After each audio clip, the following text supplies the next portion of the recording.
The Dominican Republic is almost 1,000 miles south of the United States, but American baseball has been an important influence here for a long time, beginning in the 19th century, and it has become just as much a part of Dominican national identity as it is in the U.S.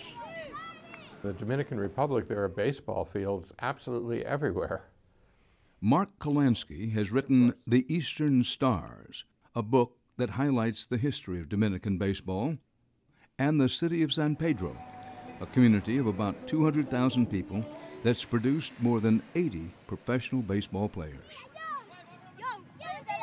There are a lot of Dominican ball players, partly because of history and partly because of economics and partly because of the realities of the way baseball is set up. So, I mean, first of all, in terms of history, Cuba was always the dominant baseball country outside of the U.S.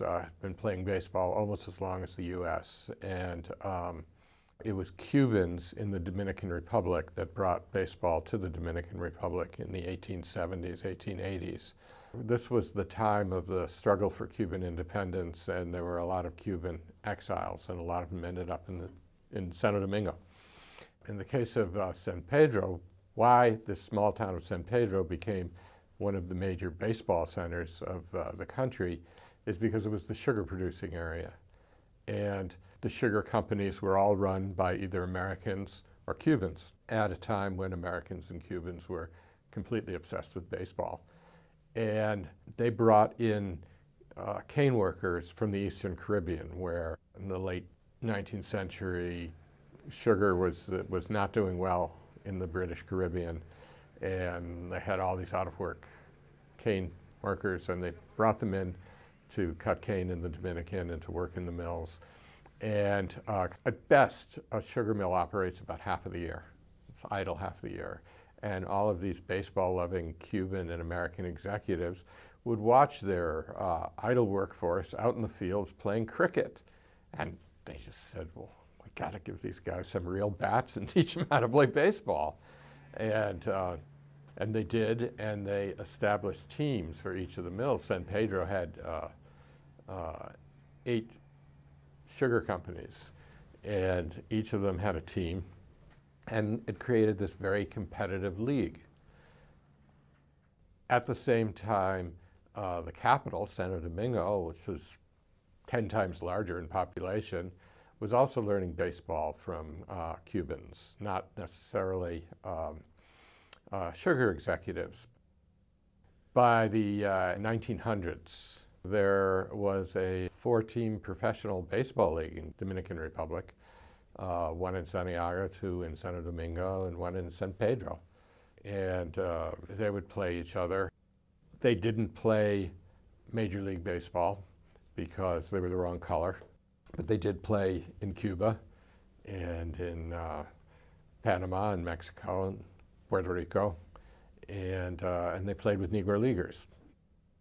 When Trujillo became the absolute dictator of Dominican Republic and wanted to control everything, he controlled baseball also, although he actually wasn't that interested in baseball, but his brother was and his son was, and he just believed in controlling everything. And he had taken the 2 professional Dominican League teams and combined them into one. So this was now the Trujillo team. So it's pretty important to let the Trujillo team win. And in 1936, San Pedro, which historically almost never wins the championship, won it from the Trujillo team. And this drove Trujillo nuts. And, you know, the Trujillo government was one of the all-time great kleptocracies of Latin America. So they sent agents to the U.S., to the Negro Leagues, with literally attaché cases full of cash and said, okay, we want your best players here, have some money. And they brought down Josh Bell Gibson and Satchel Paige and all of these great players. So Paige wrote about how scary it was In the final, it went right down to the last game between San Pedro and Trujillo, and Page kept looking over at these heavily armed soldiers that were right in the stadium, and he was really made to feel like if he lost the game, they were just going to shoot him on the mound. And he won the game in the last inning, and he got on a plane and said, "I'm never coming back here again."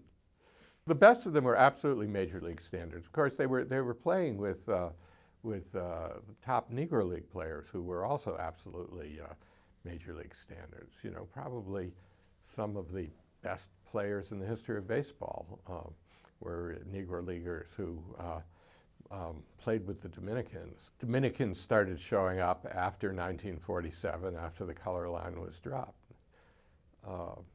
And it's not that they suddenly produced talent. They had this talent all along.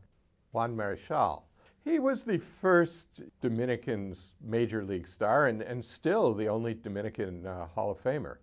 When Juan Marichal pitched for the Giants, play-by-play, the games were transmitted to the Dominican Republic.